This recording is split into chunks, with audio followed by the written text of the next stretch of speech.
Hello दोस्तों।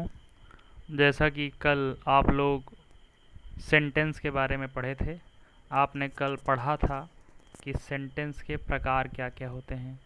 उसके पहले आपने ये पढ़ा था कि सेंटेंस किन से मिलकर बना होता है।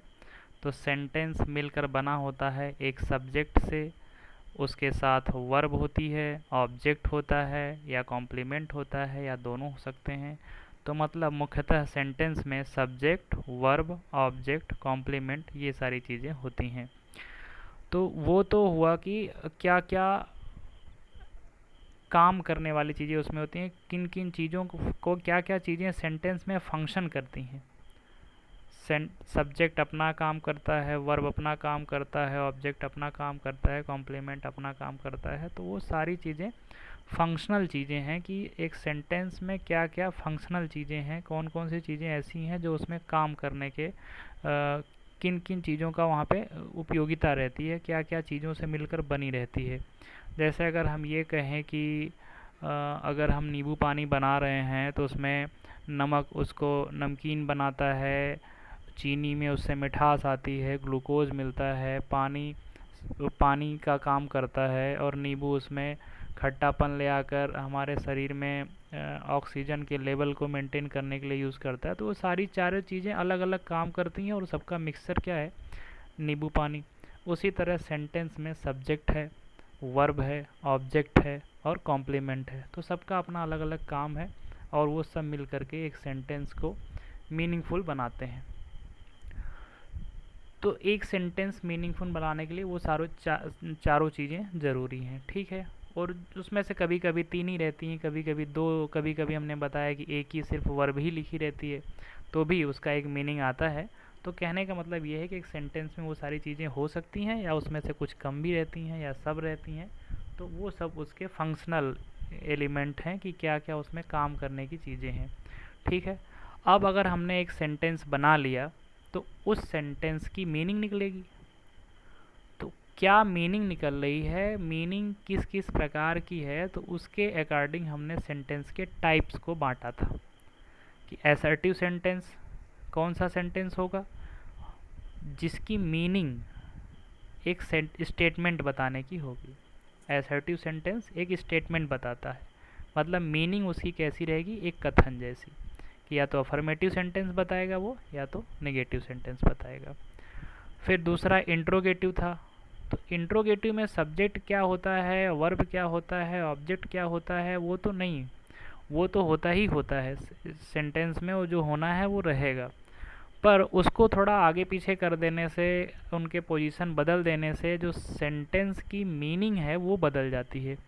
तो वो जब मीनिंग प्रश्न पूछने वाली बन जाती है तो इंट्रोगेटिव सेंटेंस हो जाता है। उसी तरह जब आदेश देने के लिए बन जाए तो इम्परेटिव सेंटेंस।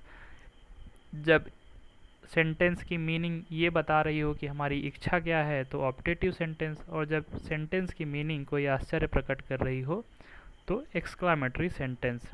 तो हमने ये समझा कि सेंटेंस के जो फंक्शनल एलिमेंट हैं, जो काम करने वाली उसमें चीज़ें हैं, वो सब्जेक्ट है, वर्ब है, ऑब्जेक्ट है और कॉम्प्लीमेंट है। और जो उसकी मीनिंग है उसके अकॉर्डिंग हमने सेंटेंस को पांच प्रकार में बांट लिया है, ठीक है। कि कुछ कथन बताएंगे, कुछ प्रश्न पूछेंगे, कुछ आदेश देंगे, कुछ इच्छाएं बताएंगे, कुछ आश्चर्य प्रकट करेंगे, ठीक है। तो हम सेंटेंस के बारे में समझ गए कि सेंटेंस क्या होता है और वो क्या क्या काम करता है, वो किस किस प्रकार का होता है। तो अब बात आ जाती है कि हम सेंटेंस बनाएंगे कैसे, ठीक है। सेंटेंस बनेगा कैसे, तो इसके लिए जो सबसे बड़े महारथी हैं उनका नाम है टेंस, ठीक है। एक सेंटेंस बनाने के लिए हमें टेंस की ज़रूरत होती है। आप ऐसे भी देख रहे हैं टेंस सेंटेंस में जुड़ा हुआ है, ठीक है। तो टेंस से ही हम सेंटेंस का निर्माण सीख सकते हैं।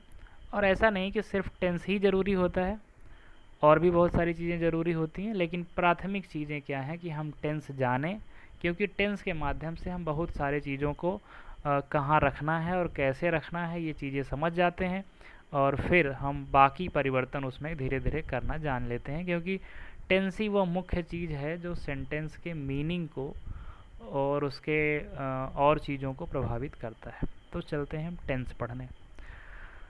टेंस का मुख्यतः संबंध वर्ब से है, ये हमने लिखा है इसमें। ठीक है, आपने देखा टेंस का मुख्यतः संबंध वर्ब से है। टेंस का मतलब अगर हिंदी में हम कहें तो काल होता है।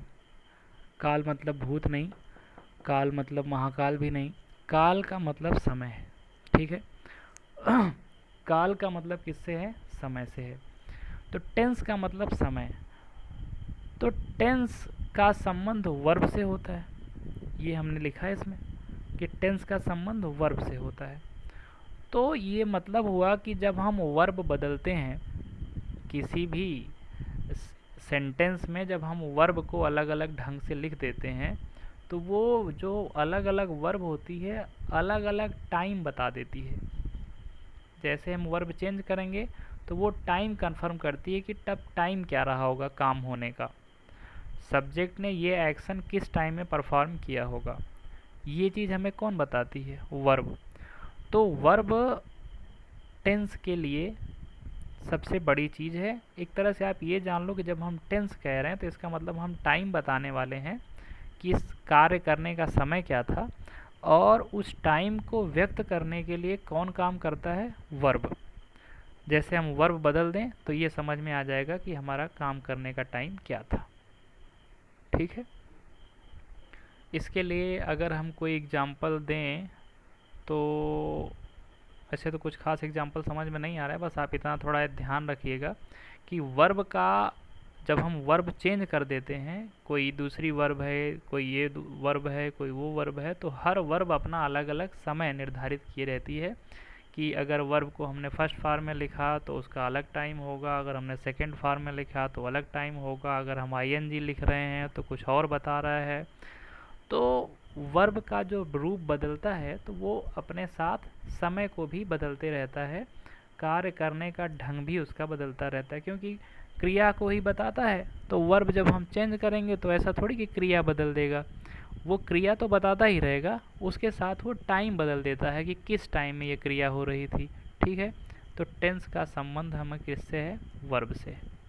वर्ब जैसे जैसे बदलती है टेंस वैसे वैसे बदलता है, या उल्टा कह लें आप, टेंस जैसे जैसे बदलता है उसके अनुसार हम वर्ब वैसे वैसे बदलते रहते हैं। ठीक है, कोई कार्य किस समय में हुआ, होगा या हो रहा है, यह हमें टेंस से पता चलता है।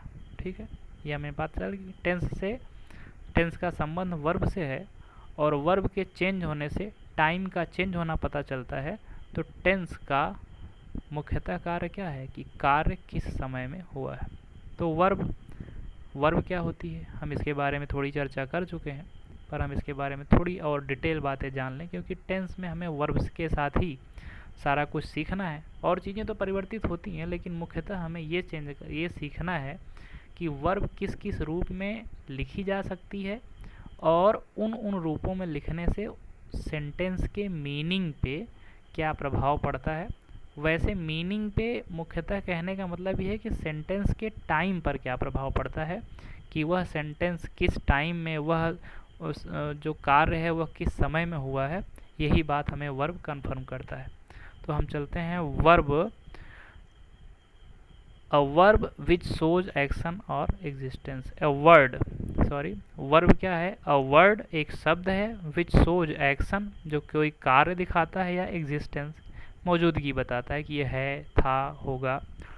ठीक है, तो ये इसके बारे में हम थोड़ी चर्चा पहले वाले वीडियो में किए हैं, उधर जाके आप देख लेंगे। तो वर्ब तो हम समझ गए कि एक्शन बताने के लिए है, या ये बताता है कि वो है कि नहीं है, तो वो मौजूदगी बताने के लिए भी काम वर्ब करता है। अब हम आगे पढ़ते हैं टाइप्स ऑफ वर्ब। ठीक है, तो वर्ब को मुख्यतः दो टाइप्स में बांटा गया है। पहला कौन सा है? फाइनाइट वर्ब, और दूसरा कौन सा है? Non finite verb. Finite verb कौन सी होती है, नॉन फाइनाइट वर्ब कौन सी होती है? तो finite verb which changes according to subject, person, tense and number. आप जब टेंस पढ़ना शुरू करेंगे तो उसमें हम बता रहे हैं कि वर्ब अलग अलग होगी तो उसके कार्य अलग अलग हो जाएंगे। तो टेंस मुख्यतः हमारा क्या है? फाइनाइट वर्ब का यूज़ है। टेंस में हम सभी फाइनाइट वर्ब पढ़ते हैं। टेंस हमारा तभी बदलता है जब उसमें फाइनाइट वर्ब हो, क्योंकि फाइनाइट वर्ब ही ऐसी है जो टेंस के अकॉर्डिंग बदलती है।